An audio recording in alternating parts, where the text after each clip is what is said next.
Hello, everyone. My name is Dominique, and this is my final project on the story of Mt. Gox, which was a cryptocurrency exchange, one of the world's largest cryptocurrency exchanges in 2014, which was susceptible to a transaction malleability attack. And so, just a quick introduction into cryptocurrency.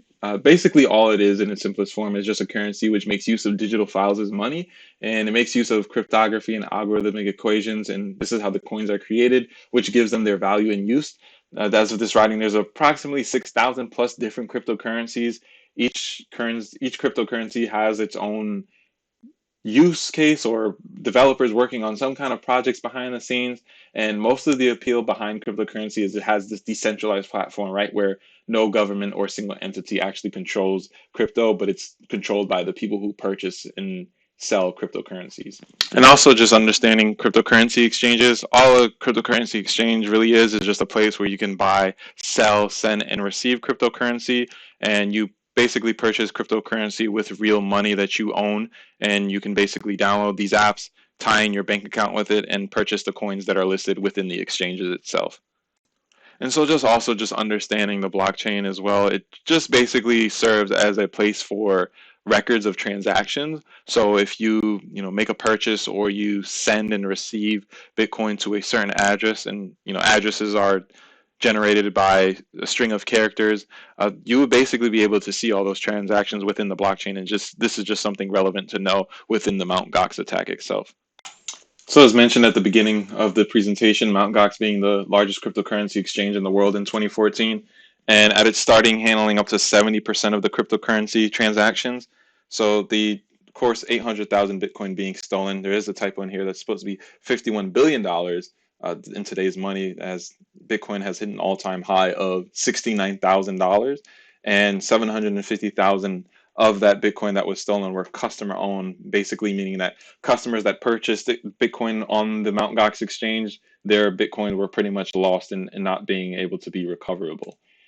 And of course, the motivation behind this attack was basically purely financial, right? So Bitcoin becoming more valuable over time and the price going up, these attackers had the motivation to steal this Bitcoin, maybe to hold on to it for a few more years or sell it as it became more popular and the return on investment was becoming more serious. And since Bitcoin being more valuable, we know that this wasn't a purely financial incentive or motivational reasoning for the attackers doing this attack. And then just looking a bit more at this transaction malleability attack, basically the attackers were able to change the unique ID of the Bitcoin transactions before it was confirmed by the blockchain. So basically, the signatures that prove ownership of the Bitcoins themselves didn't provide any integrity of the signatures at all, because what the attackers were able to do is basically intercept this transaction before it touched the blockchain. And what they were able to do is either modify it or tweak it in whichever way they wanted to, and they could rebroadcast it back to the transaction such that it goes to the blockchain and then is confirmed with this new ID, which wasn't the original ID. So imagine, if you will, you have these two endpoints that are on a line, and this first endpoint is where the transaction is made, and then it travels across to the endpoint, which is the blockchain. And before it reaches that endpoint, the attacker is able to grab onto it and then make some modification to it. Maybe they can say there's more Bitcoin being purchased, or maybe they can say that actually this isn't a purchase, this is actually a send to a wallet or a receive. And then they can rebroadcast that back to the line, which then goes to the blockchain, where the blockchain says, oh, well, it was actually this when it originally wasn't. And such that this is the case with what happened with Mt. Gox, where the attackers were able to do that and drain Mt. Gox of the cryptocurrencies. And with this attack is that when Mt. Gox went to go look at the blockchain for these records of what happened, they couldn't find these original transactions being made because of the attackers being able to modify the IDs and change it in such a way that it basically was untraceable.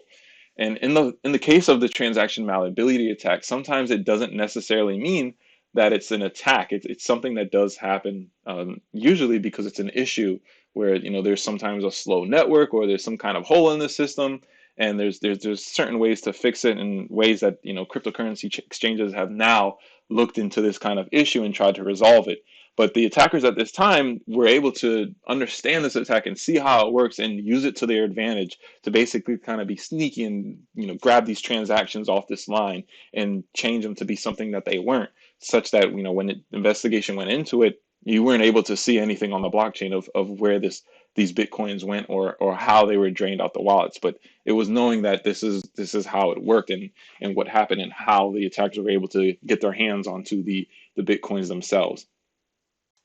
And just some additional information about the attack on Mt. Gox. It wasn't necessarily a one-off instance. Is there After this attack had happened, there was an investigation that went into the attack and found some evidence of actually earlier compromised data.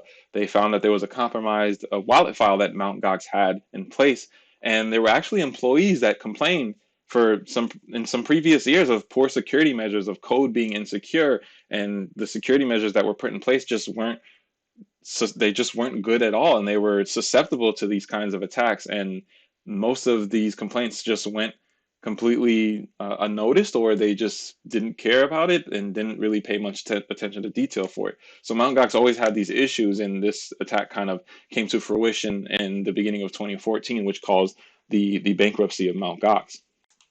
So as previously mentioned, this attack, there was 800,000 Bitcoin that completely went missing.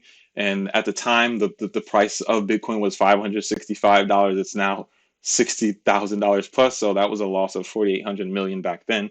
Mt. Gox had to declare bankruptcy, and eventually about 200,000 Bitcoins were recovered, but they weren't necessarily to customers or clients. And the rest of the coins are just completely unable to be found and just have never been recovered.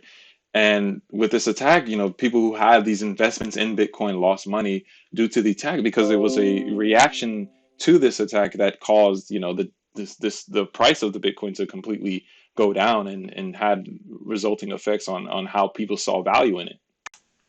And so now what happened with this hack that happened with Mt. Gox, there was a complete shift in how people thought about security and safety in purchasing cryptocurrencies. And cryptocurrencies had now this incentive to make sure that people weren't losing money because, if they're losing this money in this way, they're going to be losing customers overall.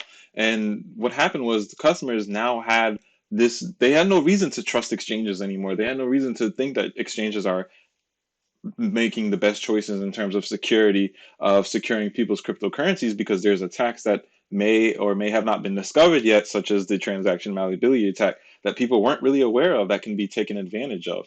And this was just something that, because there was this shift in security, that now this is why we study this, is because as cryptocurrency starts to become a little bit more mainstream, a little bit more popular, there's real world implications that can happen because of these attacks now. And we need to understand this because if maybe you're going to purchase cryptocurrency, you need to understand that these kinds of attacks happen, and you need to be understand of ways that you can actually secure your crypto and be aware of the security measures that need to be put into place. And so with this hack, there was just a huge shift in how people thought about security in general, not only just customers, but also exchanges. The customers now had no reason to trust these exchanges anymore because these exchanges were susceptible to these kinds of hacks or other kinds of hacks that might have not even been known yet.